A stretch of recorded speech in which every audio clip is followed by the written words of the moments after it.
This is Fox 24 Morning News at 7. A live look this morning at Capitol Hill as the sun rises on Election Day. Polls just now opening. Already early voting numbers have been record-breaking in this important midterm election. CNN's Natasha Chen live in D.C. this morning just as voters are headed off to those polling locations. It's going to be a busy day. Natasha, good morning. In 2014, a little more than a third of eligible voters actually voted, and that's only marginally better than what we saw in 2006 and 2010. But with this year's high enthusiasm and early voting numbers, it'll be interesting to see whether 2018 is the year that breaks that low trend.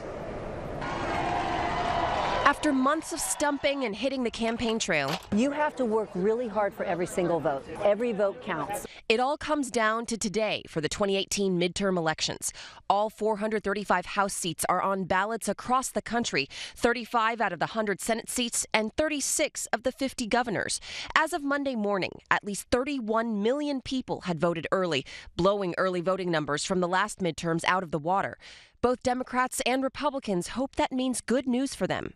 The Republican agenda is the American dream, and that's what we're doing. We're bringing back the American dream.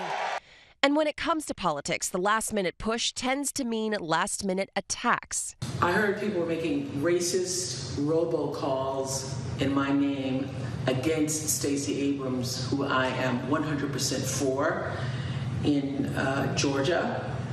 I just want to say, Jesus don't like ugly. What this election is really about is whether we feel comfortable having a president who is a pathological liar.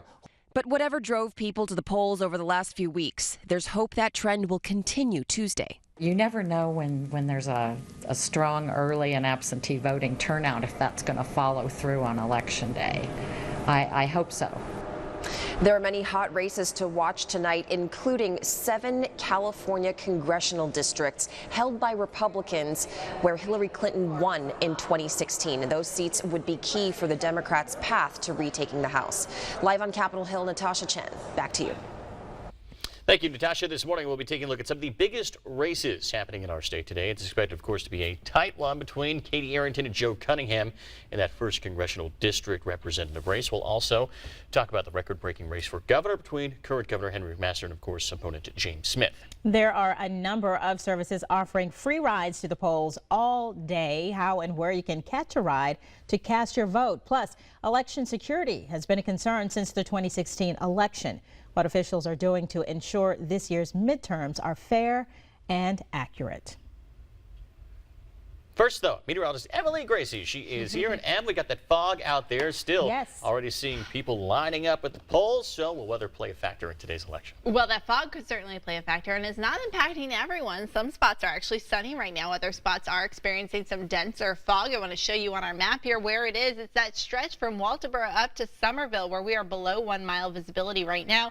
Looking pretty good around North Charleston, but some of those coastal areas like Mount Pleasant, Isle of Palms, Johns Island could be seeing some fog as well. So we are going to deal with that for the next couple of hours, but we're not dealing with rain. So that's the good news. You do not need that umbrella if you are headed out to wait in line to vote here over the next several hours. But this afternoon, that could change. We have a front on the way. There it is right there, causing severe weather in portions of Georgia this morning. For us, it does mean that chance of storms later this evening. Right now, it's pretty mild, upper 60s in most locations. We're headed for a pretty mild day today. Just that early morning fog here as you're headed out to the bus stop or to work. This afternoon, though, we're going to see a good amount of sunshine, 80 through the middle of the day and low to mid 80s this afternoon. We'll talk about when those storms arrive and how long they'll stick around. That's coming up. Overnight, got our hands on some of the newest absentee voting numbers. They are pretty eye-popping. Our Brody Hart's live out at a polling location on Johns Island this morning. And Brody, what's the latest? You've been in contact with Charleston County election officials getting some updated numbers. What are they saying so far?